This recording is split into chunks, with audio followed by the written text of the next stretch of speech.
तो दोस्तों ये कक्षा 10 का बोर्ड का पेपर है, आप इसे पूरा ज़रूर देखिए।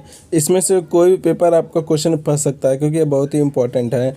तो आप इसमें देख रहे हैं कि यह 2020 का क्वेश्चन है और कोड है 822 MW। जैसा कि आप जानते हैं कि पेपर 70 नंबर का होता है, 30 नंबर का प्रैक्टिकल होता है और इसमें 3 घंटा 15 मिनट का समय दिया जाता है, जिसमें 15 मिनट आपको पेपर पढ़ने के लिए दिया होता है। दोस्तों इस वीडियो को आप पूरा देखिए क्योंकि अब बहुत ही इम्पोर्टेंट प्रश्न होने वाला है। इसका हम आंसर भी बताएंगे आपको और यह प्रश्न आगे कितनी बार पूछा गया इसकी भी जानकारी हम इस वीडियो में आपको देंगे। तो बिना स्किप किए आप पूरा वीडियो ज़रूर देखें इसको। तो इस पेपर में हम केवल ऑब्जेक्टिव प्रश्नों को पढ़ेंगे। तो इसमें पहला प्रश्न लिखा है सभी खंड हल कीजिए। ठीक है, तो पहले लिखा है कि निम्नलिखित के सही विकल्प छांटें, जिसमें 4 ऑप्शन दिया है, इसमें से कोई एक सही विकल्प होगा। तो पहला प्रश्न लिखा है 1 से 15 तक के सम संख्याओं का समांतर माध्य क्या होगा। वीडियो को स्टॉप करके आप इसको जरूर हल करें और वीडियो के लास्ट में हम इसका आंसर जरूर बताएंगे। और दूसरा प्रश्न लिखा है साइन ए बराबर 4/5 और tan a का मान ज्ञात कीजिए, यह क्या मान होगा। वीडियो स्टॉप करें और जल्दी से इसको आंसर सॉल्व करें। नेक्स्ट प्रश्न देखते हैं क्या है। गा प्रश्न लिखा है यदि समीकरण 2x² - 8x + c = 0 के मूल बराबर हो तो c का मान ज्ञात करो। बहुत ही इंपॉर्टेंट क्वेश्चन है दोस्तों, बहुत ही इंपॉर्टेंट है और बहुत ही सरल भी है। यह 1 नंबर के ऑब्जेक्टिव क्वेश्चन पूछे जाते हैं। दोस्तों ये अगला प्रश्न निर्देशांक ज्यामिति से पूछा गया है, जिसमें 2 बिंदुओं को मिलाने वाली रेखा का मध्य बिंदु के निर्देशांक ज्ञात करना है। आप इसको हल करें। डा देखेंगे, ये वृत्त से संबंधित प्रश्न है। दोस्तों इस प्रश्न को भी हल करें। वीडियो के अंत में हम सबका आंसर जरूर देंगे। दोस्तों प्रश्न नंबर 4 बेलन से संबंधित है। एक लंबवृत्त बेलन है जिसका क्षेत्रफल दिया गया है, उसके आधार का व्यास ज्ञात करना है। अब हम इसके आंसर देखेंगे। तो पेपर का पहला प्रश्न है 1 से 15 तक के सम संख्याओं का समांतर माध्य क्या होगा। ठीक है, तो इसके चारों ऑप्शन लिखे हुए हैं। तो 1 से 15 तक के सम संख्या, तो 1 से 15 तक की सम संख्या आपकी क्या होती है, यानी इसमें 2 होंगे, 4 होंगे, 6, 8, 10, 12, 14। ठीक है, ये आपके 1 से 15 के बीच सम संख्या है। सम संख्या यानी जो 2 से डिवाइड हो जाए तो सम संख्या है। अब इसका समांतर माध्य निकालना है। तो समांतर माध्य हमारा होता है, समांतर माध्य बराबर क्या होता है, पदों का योग, यानी जितने पद हैं सभी का योग बटे कुल पद। कुल पद, ये कुल कितने पद हैं। तो इसमें पदों का योग यानी सभी पदों को आप जोड़ दीजिए। तो 2, 4, 6, 8, 10, 12, 14 बटे कुल पद। तो कुल पद इसमें है 1, 2, 3, 4, 5, 6, 7 है। तो यहाँ पे नीचे लिखेंगे 7। ऊपर वाला आप इसको ऐड कर दें, तो ऐड करेंगे तो आएगा आपका 56 और नीचे है 7। तो आप इसको जब डिवाइड करेंगे तो आपका आंसर आएगा 8। ठीक है, तो पहला प्रश्न हो गया है। अब नेक्स्ट प्रश्न लिखा है, इसमें दूसरा प्रश्न लिखा था पेपर में कि साइन ए बराबर 4/5 तो tan a का मान ज्ञात कीजिए। ये भी सरल प्रश्न है। यहाँ पे लिखा है साइन ए बराबर है 4/5। ठीक है, और साइन ए बराबर होता है क्या, लंब बटे कर्ण, यानी ये ऊपर लंब है और नीचे कर्ण है। तो इसका हम पहले पाइथागोरस त्रिकोणमिति में इसका साइन बनाएंगे। तो ये हो जाएगा लंब हमारा 4 है, कर्ण 5 है। तो आधार निकाल लीजिए।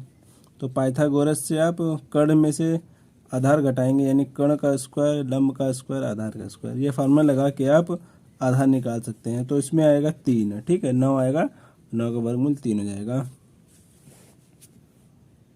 ठीक है, तो ये मैंने निकाल दिया है। तो a² बराबर 3 है, तो a² बराबर 9 है, तो a बराबर आपका 3 हो जाएगा। तो इस तरह निकलेगा। अब आप tan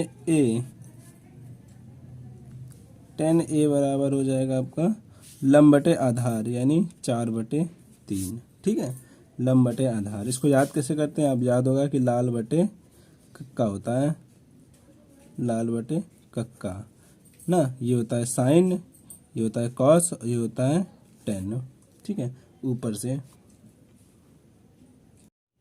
दोस्तों अगला प्रश्न देख रहे हैं गा 2x² - 8x + c ना। तो इसमें मूल बराबर है, जब मूल बराबर होता है तो आपका d बराबर 0 होता है ना, यानी विक्टर आपका 0 रहता है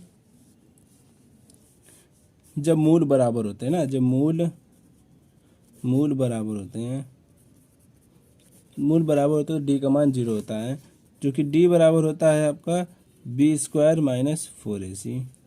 d बराबर होता है b² - 4ac। अब d को 0 कर दीजिए तो b आपका हो जाएगा -8 -4, a है आपका 2 और c है आपका c। ठीक है, यहाँ पे a b c क्या है, a b c इसके गुणांक है। जैसे कि इसका जनरल फार्मूला लिखे तो a² + bx + c लिखते हैं।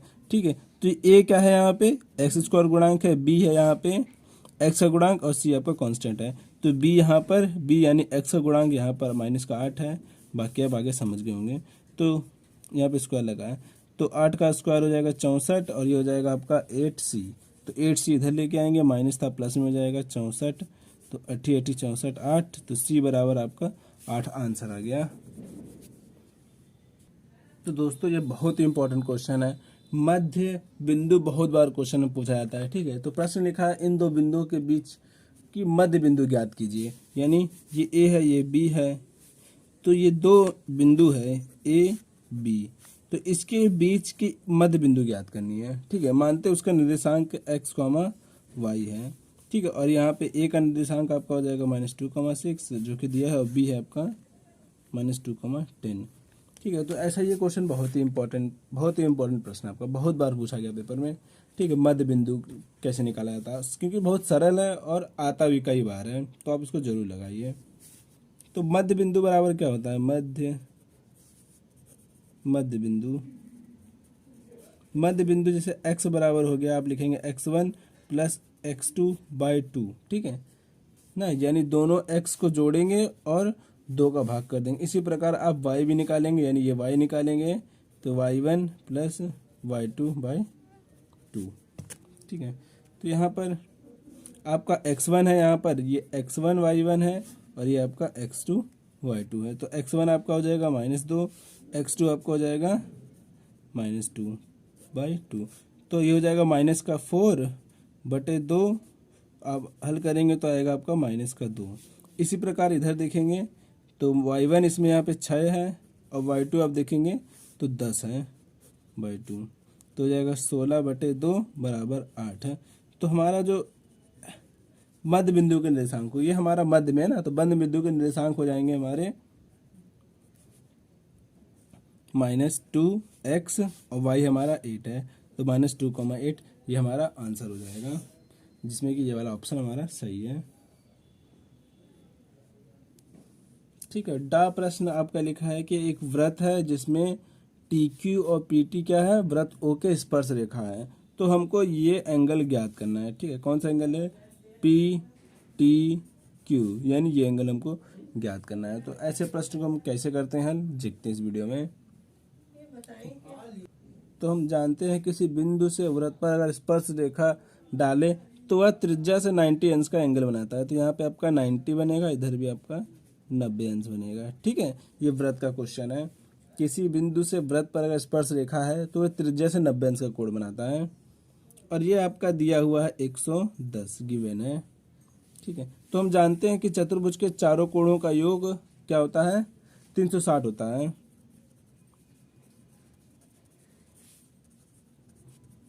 चतुर्भुज के चारों कोणों का योग